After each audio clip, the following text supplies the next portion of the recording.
Welcome back to Don't Forget the Champagne. I'm Nichelle, and this is Wedding Planning 101.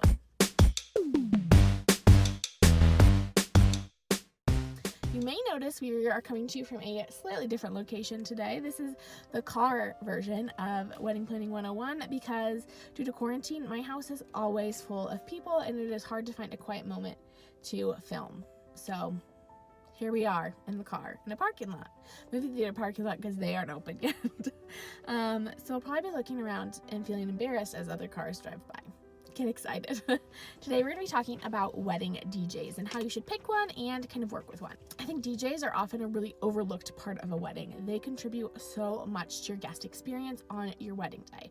Besides food, I would say, your DJ is the number one thing guests remember because they're the one, and they may not even realize they remember them, but they're the one who moves the party along, moves things from event to event. A lot of times they also act as your MC, so they're going to be announcing events. They're going to be helping guests transition from event to event, going to make sure you stay on schedule, make sure everyone stays on the dance floor if that's what you want.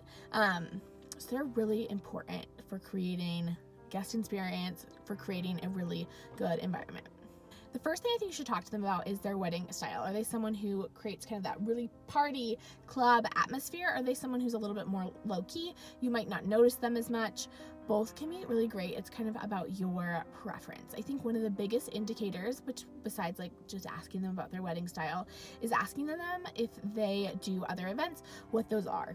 Are they someone who DJs a lot in clubs? Are they someone who works at a lot of nonprofit events? Where else are they working besides weddings? Most DJs will do kind of a multitude of events. And so that can give you a hint as to what kind of DJ they might be. Even if you're picking a choir DJ though, I think you should ask them about, how they help transition the mood of the party. How do they get people onto the dance floor? How do they make sure events transition smoothly from event to event? What kind of music would they recommend for dinner playlists while people are eating? Those sorts of questions can also help you get a sense of whether their style will match with your style. The next thing I think it's really important to ask about is equipment. What equipment do they provide? What do they kind of need from the venue, whether that's just like outlets or whether the venue has a system that they can hook into. Ask about their equipment, ask about what equipment they would recommend for your particular venue, because every venue is going to have slightly different sound needs. If you're doing something outdoor, that's going to have a really different sound profile than if you're doing something in a really small room. If they've been to your venue before, that can be really helpful. If not, make sure to schedule a walkthrough with them so they can get a sense of the space. They can make sure they have all the things they need, and they can figure out what sound system will look like for that space. And also ask about backup equipment. The last thing you want is like speakers blowing on the wedding they do on Friday night, your wedding's on Saturday night, and now you don't have speakers for your event. So make sure they have some backup equipment available in case of an emergency. We hope they don't need it, obviously, but they might. Then ask about what is included in your packages. Is all that sound equipment included? Are there microphones for speeches? Is there a projector if you wanted to play videos or a slideshow? A lot of DJs also will have lighting packages that are included, or dance floor packages, or all sorts of other stuff. So make sure to really ask about what's included in packages, what will be an additional fee. I think another thing that you need to talk to them about when you're interviewing DJs is about what your role looks like in creating playlists and things like that. There are kind of two different options. You can go with a DJ. You can have a DJ who does almost everything. You just maybe give them the songs for your specific dances, or maybe some of your favorites that you want played, and a do not play list.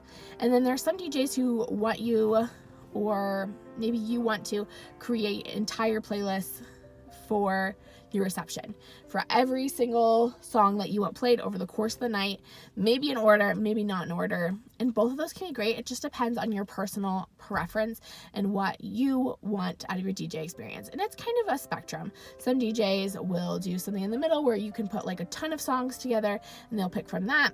Some DJs will be more in the middle, and you'll put together a pretty extensive list of songs you want played, but they may play things off that list, or they may not play everything on that list. So it's kind of up to you and how comfortable you are with the DJ and making choices about what's getting played. And then I think the biggest thing for DJs, and maybe the vendor that I think it's most important for, because you really don't get a sense of their work meeting them. There's no way for you to go to another wedding that they work at, unless you have. I guess there is a way. You get a DJ from a wedding that you've already attended, but you can't pick a random DJ and then ask to go to one of their weddings. If they say yes, that's weird, because the couple probably doesn't want you there. So you're not going to get a true sense of their work by experiencing it, where you would be able to with a florist, with a photographer, with a videographer. You can see their work. It's a lot more tangible. A DJ is not so much. So I think recommendations for a DJ are crucial. Reaching out to a few of the past couples they've worked with and asking about their experience. Asking them if their DJ did a great job with music selection, did a good job transitioning from event to event, help things stay on time, they were a good MC, it didn't make anyone feel uncomfortable. Asking them about what they felt like the style was. That way you can get a better picture of what the DJ actually looks like in action, since you are not going to be able to truly experience it. And then let's just talk briefly about DJing a wedding, because I think this is one of the places that people tend to, if they're trying to stay on budget, is they will often cut a DJ. And depending on your location, this can wind up actually not saving you very much money, if any at all, because you're gonna have to rent so much sound equipment. It's one of the benefits of hiring a DJ, is they come with all the equipment typically. And they also are going to be in charge of moving the event along, kind of judging the mood and switching songs appropriately based on the dance floor, helping you transition from dinner to speeches, and then from speeches to your first dance, and then to open dancing. It is not the same thing at all as having a Spotify playlist. You definitely need someone, whether that is a hired DJ or your brother, who is actively manning the transition of songs, making sure things match, and making sure you stay on schedule. A DJ, besides the coordinator, is going to be the number one person, and maybe your photographer, to keep you on schedule. They're going to make sure you transition from event to event. So if you were skipping this person, then you're going to have someone else take over that role. And additionally, you're going to have to be really well researched into speakers. You can't just like plug in a Bluetooth speaker and imagine it'll be loud enough. You probably are going to have to rent some additional speaker equipment. So you should really look into all of that and make sure that cost associated with renting those things and having a person manning it would be worth it to you replacing a DJ.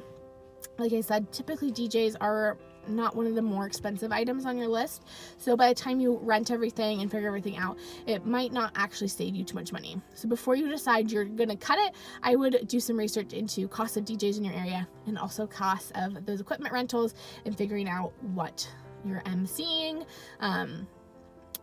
experience would look like with someone who is not a professional DJ. And then once you've picked your DJ, you probably won't talk to them much between the time you book them and then probably, I would say, the weeks to month before your wedding. And then there's a few things you need to get to them. First thing, if they have not seen the venue or worked at the venue before, you want to make sure they have the opportunity to do a venue walkthrough. Again, like I said, they need to have some time to see the venue, see the space, see what equipment they are going to need, figure out where they're going to be loading from, all of that sort of stuff. The next thing you need to send them is a play and do not play list. So this should include all your specific dances, as well as just kind of open dancing songs. If there's a few of your favorites or a few artists you really want a lot of. You want a lot of Beyonce while you're out on the dance floor or something like that. Have that in a list. And then any songs that you do not play. If you do not want the Hoedown Throwdown from the Hannah Montana movie, make sure to put that on the list because it's a wedding classic. I don't think it is, but that was the only song I could think of. And then the last thing you need to send them is the master timeline. So you're gonna have a couple different timelines probably. And this one should be pretty detailed and have a breakdown of they're doing ceremony, your total order of ceremony. If they're just doing reception, what time does cocktail hour start? What time is grand entrance? Who is in grand entrance and how do they want to be announced? When are the dances? When should those be announced? Who is giving speeches? How many speeches are being given? About how long are each speech going to be? Where are they going to be giving these speeches? You want to give them a really detailed timeline of the day because they can help you keep on track. I'm sure the camera's in a new place now. I had to quickly take it down. Some people were walking right in front of my car, and I didn't want them to think I was a psycho. I'm like far too shy for that sort of like social shame. I'm not like all the Gen Zers, but they're TikToking in public places. I have too much public shame for that. Anyway, that's all I have for kind of the basics of wedding DJs. I'll be talking about wedding musicians next week. So if you are having a band or if you're having ceremony musicians, whatever, live musicians of any sort, I'll be talking about those guys next week because there are some slightly different things that you need to think about with those guys. So if you're excited to see that video, go ahead and subscribe. Or if you're excited to see any other wedding planning videos, subscribe to this channel, like this video, and let me know if you have questions that you want me to answer in the comments below. I'd be happy to do a video on any topic that you guys want to see. All right, thanks so much for watching. Bye.